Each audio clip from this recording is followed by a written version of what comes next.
बच्चों को पता होगा कि 23 मार्च 1931 को हमारे जो 3 महान क्रांतिकारी हुए हैं, सरदार भगत सिंह, सुखदेव और राजगुरु, उनको फांसी की सजा दी गई थी। इसीलिए पूरे भारत में 23 मार्च को शहीदी दिवस के रूप में जाना जाता है। प्यारे विद्यार्थियों, देश की आजादी में इन तीनों वीरों का बड़ा योगदान रहा है। ये बड़े क्रांतिकारी युवा थे। भगत सिंह जब छोटे से थे तो अपने पिताजी के साथ खेत में गए। उन्होंने देखा कि उनके पिताजी खेत में बीज बो रहे हैं। पिताजी से पूछा कि आप क्या कर रहे हैं? पिताजी ने कहा कि बेटा मैं बीज बो रहा हूँ, इससे हमें ढेर सारा अनाज मिलेगा। तब उस बच्चे ने कहा कि पिताजी मैं बंदूक बोऊंगा और इससे बहुत सी बंदूकें पैदा होंगी जिससे हम अपने देश को आजाद करवा सकेंगे। प्यारे विद्यार्थियों, सुखदेव और भगत सिंह की उम्र जब उनको फांसी हुई लगभग 23 साल की थी और राजगुरु की उम्र 22 साल की थी। इतने छोटे युवा थे। जब ये 11-12 साल के थे तो भारत में अंग्रेजों द्वारा एक कानून बनाया जाता है जिसका नाम था रोल्ट एक्ट, जो भारतीयों के पक्ष में नहीं था, हमारे हित में नहीं था।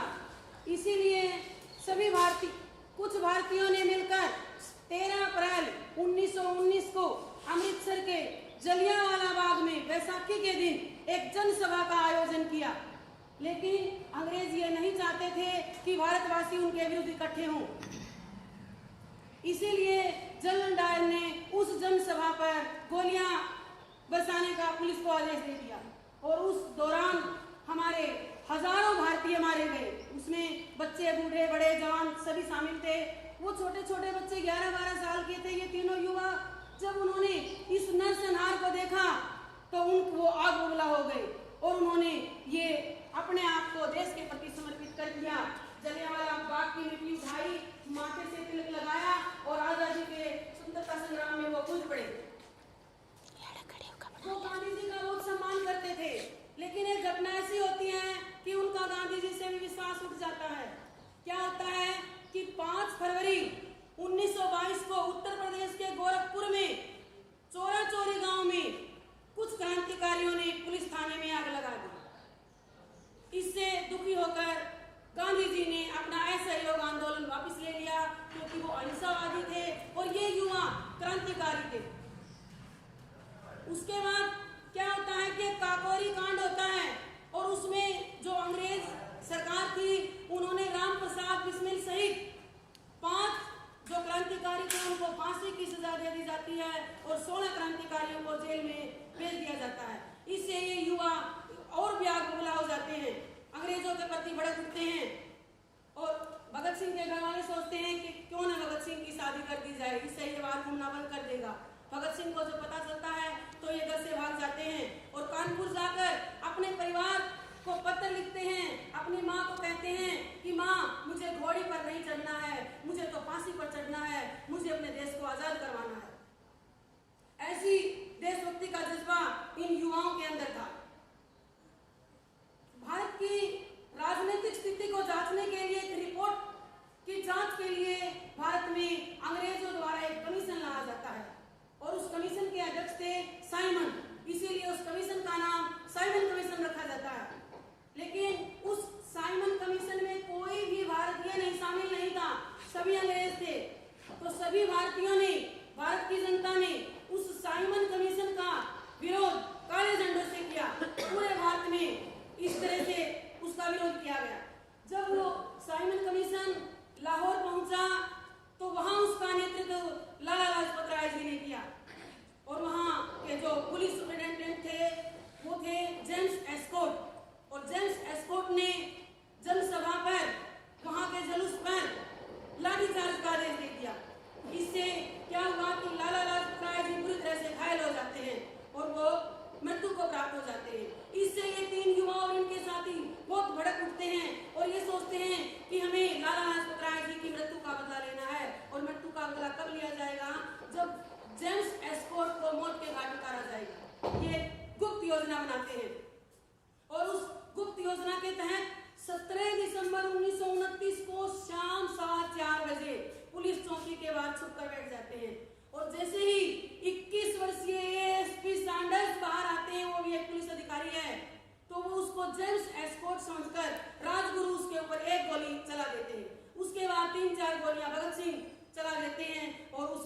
वहीं पर सैंडर्स की मृत्यु हो जाती है। इससे अंग्रेज सरकार आग बबूला हो जाती है और ये तीनों नहीं मिले, कहीं चले जाते हैं, छुप जाते हैं। और उसके बाद हमारी केंद्रीय विधानसभा में वही कानून बनाए जाते थे जो भारतीयों के पक्ष में नहीं थे। भगत सिंह ने बटुकेश्वर दत्त के साथ मिलकर केंद्रीय विधानसभा में बम फेंक दिया और वहां पर इनको गिरफ्तार कर लिया जाता है, जेल भेज दिया जाता है, इन पर मुकदमा चलाया जाता है और आखिर में 24 मार्च 1931 का दिन इनकी फांसी के लिए तय किया जाता है। इसी दौरान हमारे राष्ट्रपिता महात्मा गांधी जी इंग्लैंड गए हुए थे।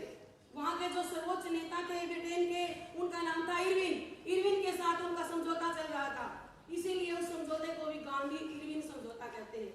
और अंग्रेज सरकार पूरी तरह से डरी हुई थी कि अगर इन तीनों युवाओं को फांसी दे दी जाती है तो पूरे देश में क्रांति की ज्वाला भड़क उठेगी और अब हमारे पैर यहाँ टिकने वाले नहीं है, हो सकता है कि भारत छोड़कर जाना पड़े।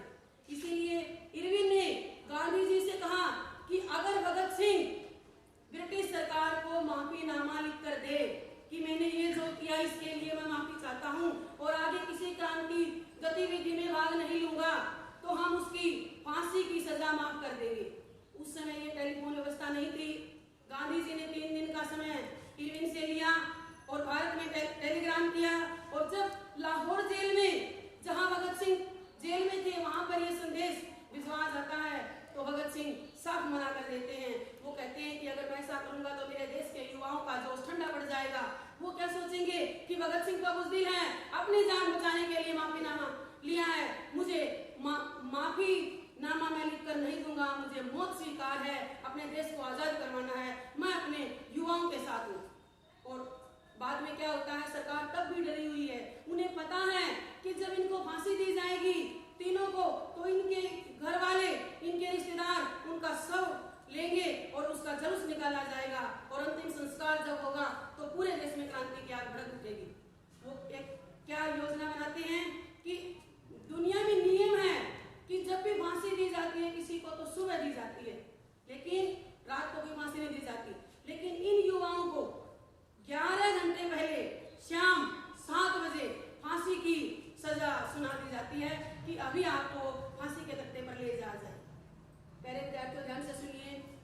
जब भगत सिंह को यह संदेश मिलता है, उस समय वे लेनिन की पुस्तक पढ़ रहे हैं और जब आकर यह बताया जाता है कि तुम चलो, अब तुम्हें फांसी पर लटकाया जाएगा, तो वो कहते हैं, विद्यार्थियों के सुनने की बात है, वो क्या कहते हैं कि क्या तुम इस पुस्तक के 2 पेज ही मुझे नहीं पढ़ने दोगे? सिर्फ 2 पेज है। देखो, जो ना उसने परीक्षा नहीं देनी थी, लेकिन उसका पढ़ाई के प्रति कितना अच्छा रुझान था, तो वो 2 पेज वो पढ़ नहीं पाते और उनको ले जाया जाता है और वो इंकलाब जिंदाबाद के नारे लगाते हैं, लगाते हुए फांसी के तख्ते पर जाते हैं। पहले उनको आखिरी स्नान कराया जाता है और उसके बाद काले कपड़े पहनाकर तीनों को फांसी की सजा दे दी जाती है।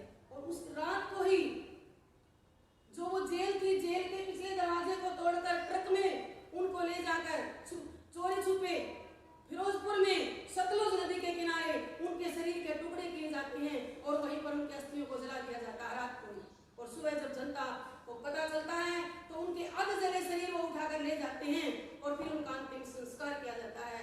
तो प्यारे विद्यार्थियों, ऐसे थे हमारे ये तीनों युवा जो आज सुख, चैन, आजादी हम अनुभव कर रहे हैं, जिस वातावरण में जी रहे हैं, वो इन सब की बदौलत है।